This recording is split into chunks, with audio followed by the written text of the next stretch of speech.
In the first 7 minutes on ABC 17 News at 5, one person has been arrested in connection to a homicide in Cole County. This morning, hear where it happened and the latest details in a live report. And today, authorities say a house fire back in December was actually done on purpose by this woman after she allegedly poisoned her husband. We'll tell you what authorities say was her motivation for her actions. And I'm tracking, yes, another chance of a wintry mix Sunday morning. I'm going to show you who has the better chance of seeing this coming up with your full weekend forecast. Stay tuned. ABC 17 News at 5 on KMIZ starts now. One arrest was made after two people were shot and one of them died. Thanks for being with us. I'm Ashley Strohmeyer. And I'm Lucas Geisler. ABC 17's Joe McLean has been following this story all day. He joins us live now from the Sheriff's Department. Joe. Lucas and Ashley, we are waiting right now for the prosecutor and the sheriff to finish filing charges. The court has closed, but they say they have charges in mind that they will be filing. We're waiting right now in the Sheriff's Department to get those documents right now. But here's what we know about this case so far. The call came in from the 4500 block of Route E, State Route E this morning, just before 4 o'clock. Sheriff's deputies responded there to a woman who called saying she had been shot and her husband had also been shot. Now, one of the victims there was transported to University Hospital, severely injured. The other person was pronounced dead on the scene. But the victim did know of a suspect. They knew who the suspect was. They knew who the shooter was. They told deputies. Deputies put the word out. JCPD was able to locate that subject. And once they found the suspect, that's when a chase began from Jefferson City to Holt Summit. The chase ended with a crash. The suspect crashed into a shed. I went out to the scene today, saw the dent in this shed. Now, they were able to arrest the suspect there. Right now, they've been working throughout the day to process charges for this individual. We do not know the name at this point, nor do we know the name of the victims. Again, we expect to get that information very soon. Until then, we'll continue to update you throughout the night as we get more information. Reporting live in Cole County, Joe McLean, ABC 17 News. A Miller County woman is accused of poisoning her husband and then setting their home on fire. In December, authorities responded to a house fire in Iberia. Joshua Murray's body was found inside the home. An autopsy showed he died from poisoning from antifreeze. According to court documents, Amy Murray worked as a nurse at the Jefferson City Correctional Center and had a romantic relationship with an inmate.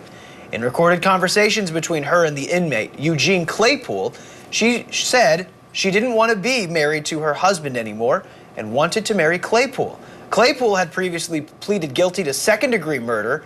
Amy Murray is charged with first-degree murder and armed criminal action.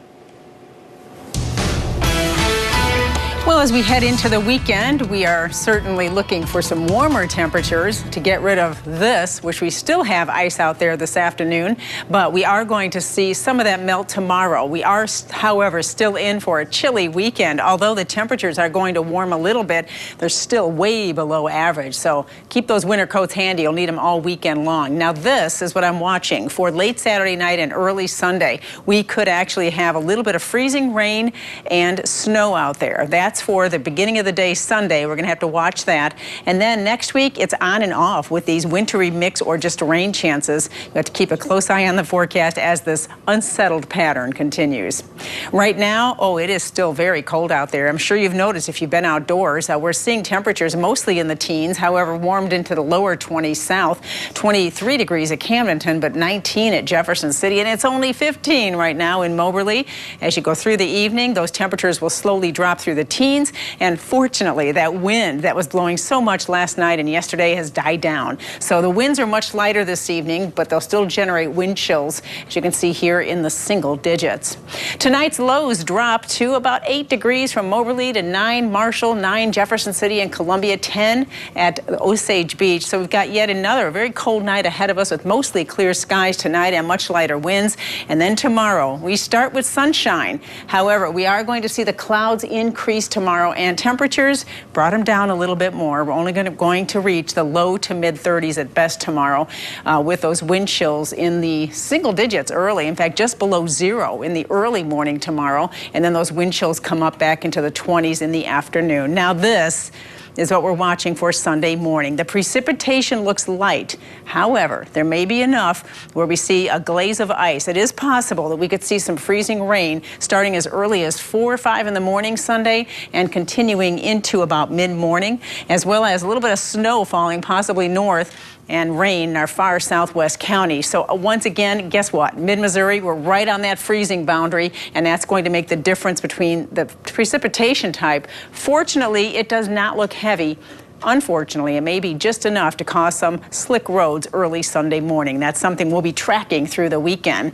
Temperatures also do come up above freezing Sunday. Certainly not the greatest, but we'll take 35 degrees, and that will help any of that precipitation that might accumulate melt.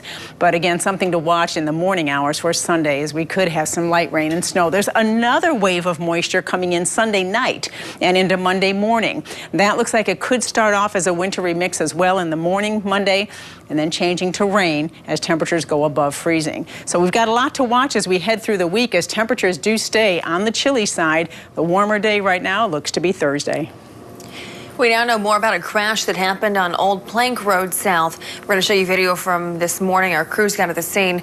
One car crashed into a tree near the intersection of Old Plank and Barkus Court in southwest Columbia. The Columbia Fire Department tells us one person was taken to University Hospital. We don't know the extent of their injuries, though. Right now, a man is in the Boone County Jail after University police say he stole impounded bird scooters. MUPD says this man, 32-year-old Anthony Hamilton, stole the scooters from the storage facility on the MU campus. The thefts were made over winter break, but he was just arrested last night. This on charges of second-degree burglary and stealing. Today, a federal judge denied a request to dismiss a lawsuit against a Missouri state representative. State Rep. Cherie Tolson-Reich had asked a judge to throw out the case. Reich, a Republican, is being sued for blocking a constituent on Twitter. The judge agreed with the New York court that decided a similar case concerning President Donald Trump. In that case, the judge had determined the comment section of a tweet by a government official is a public space. Therefore, the government official cannot block others.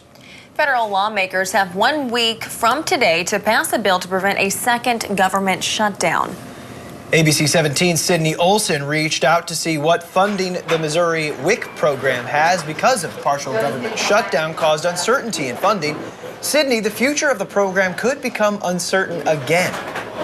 The shutdown that ended in January was the longest in U.S. history, and as a result, local WIC programs were only funded through February.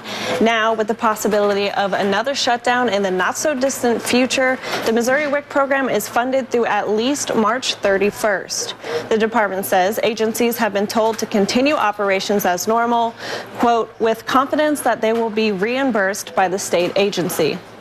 Participants in the program can redeem all checks they are issued at authorized WIC retailers. Coming up at 6, I'll tell you how the local food bank is preparing to help if the government does shut down again. Reporting live in the newsroom, Sydney Olson, ABC 17 News. Breaking news within the last 90 minutes. A second woman is now accusing the lieutenant governor of Virginia of sexual assault. The woman says she was raped by Justin Fairfax in 2000 when they were both students at Duke University. The woman said the attack was premeditated and aggressive. Fairfax has already responded, saying the claim is false. Fairfax was previously accused last week of a sexual assault that happened in 2004, allegedly. Mr. Chairman, I see that your 5 minutes is up, and so I'm here voluntarily. We have agreed to 5-minute rounds, and the committee. I think that's a fine place to end the 5-minute rule. Acting Attorney General Matt Whitaker testified before a House committee today, fielding questions about the Russia probe. And as you just saw, at times, it was a testy hearing. Whitaker said he wouldn't speak about any private conversations he had with President Trump. He also said his office never interfered with Special Counsel Robert Mueller's investigation. Democrats pressed Whitaker on whether he would end the probe, to which Whitaker replied, quote, Mueller will finish his investigation when he wants to finish his investigation, end quote. The plan to open Amazon's second headquarters in New York may have hit a snag. The Washington Post is reporting the online retail giant is considering and reconsidering the location. Two people familiar with Amazon's thinking told the Post the company is concerned about the strong opposition to campus from local lawmakers and other critics. It also says Amazon executives talked about considering alternatives to New York. Each campus was expected to welcome more than 25,000 new jobs. Coming up on ABC 17 News at 5, where the news comes first. Longtime Republican operative Roger Stone wants his gag order removed. Coming up after the break, hear what else his legal team is asking for and the argument they gave as to why he should be free to speak on the case. Tonight on ABC 17 News at 6, we're taking an in-depth look after dozens of Mizzou students have been arrested on campus for drug-related violations over the last 3 years. We'll tell you what the university has to say in response to the problem. That is coming up at 6. And breaking news, charges were just filed in the Cole County homicide from this morning. Let's go out to ABC 17's Joe McLean, who has more. Lucas and Ashley, those charges have just been filed against 21-year-old Austin Corrigan. Standing here with me is Cole County Sheriff John Wheeler. John, you and the prosecutor were going over this case throughout the day. Tell us about it. It's been a long day. Our investigators have been out there and they've been hustling, so we've followed up some leads. With Austin Corrigan, 21-year-old, has been formally charged with murder second, assault first, and armed criminal action. He has no bond. No bond tonight, and we do also know the victim's name, the 63-year-old who died in this crime. It was Clifton Withers. He's 62 years of age. So yes, we did. We can identify him. We've made notifications now. Clifton Withers. Okay, thank you very much. And we will have all this information on ABC17news.com, and we'll also have more coverage coming up at 6. Ashley and Lucas, back to you. All right, Joe, thanks. Roger Stone said he wants to be able to talk about his court case. President Trump's former campaign advisor asked the D.C. District Court not to put him under a gag order. The judge indicated she is considering one in the case as it heads to trial.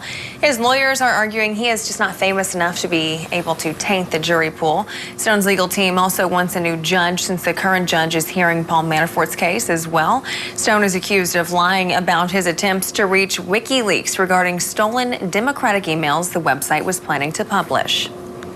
A former Venezuelan diplomat encouraged President Trump to keep the military option on the table. At a news conference at the UN in New York, the diplomat said he thinks Venezuela needs the strength of the U.S., Brazil, and Colombia. This comes as more humanitarian aid heads to Colombia to be sent into Venezuela. Venezuelan President Nicolas Maduro took measures to block any aid into his country. 5 juveniles are in custody at a Nashville area detention center charged with murder. 3 of the suspects are girls between 12 and 15 years old. The other 2 are boys, a 13-year-old and a 16-year-old. They are accused of shooting a 24-year-old man inside of his home in North Nashville yesterday. The victim did make it back inside where one of his roommates found him. Police say the victim was a Belmont University student from Pennsylvania and a member of a local band. An armed man is barricaded inside a Denny's restaurant in Campbell, California. Police said the incident began with a confrontation in the parking lot. The suspect threw a cup of coffee at a man, pointed a gun at him, and then went inside the Denny's. Customers and employees left, and the suspect is the only one still known to be inside. Authorities have been calling the restaurant phone to speak to the suspect, but so far he hasn't answered. They've also been trying to communicate with him using a speakerphone. It's unclear why that original confrontation began. A wintry mix is in the forecast for this weekend. I'll have an hourly track of the precipitation, ice, and snow tracker as well coming up. Well, what do you know? Still cold out. Amazing, isn't it? Yeah. And it's going to be trending that way next week or so. We're still looking at below average temperatures, but at least it's not going to be as bitter tomorrow. Yeah, it's an improvement tomorrow, but still cold, as Ashley mentioned. 16 right now in Sedalia is where we stand. The wind chill at 8, and it's 16 in Columbia. We did see a few clouds move in today, even if some snow flurries earlier today from some of those clouds. Those will clear out tonight, and it's going to bottom out again in the single digits to near 10 tonight. So another bitterly cold night is ahead of us with the skies clear and the wind chills dipping as low as 5 below zero tonight with that light breeze shifting around to the east as we see 9 degrees by by early morning tomorrow. And then we warm up, but not a lot. We brought temperatures down a little more for tomorrow. We do make it into the low 30s, though. Big improvement from today's teens, huh? And we are going to have that southeast breeze, but it's going to generate wind chills in the teens and 20s for the afternoon hours tomorrow. Also, we'll see increasing clouds through the day tomorrow with high temperatures anywhere from 31 at Moberly to 39 at the Lake of the Ozarks. So it's going to stay on the chilly side all across mid-Missouri here for the start of your weekend.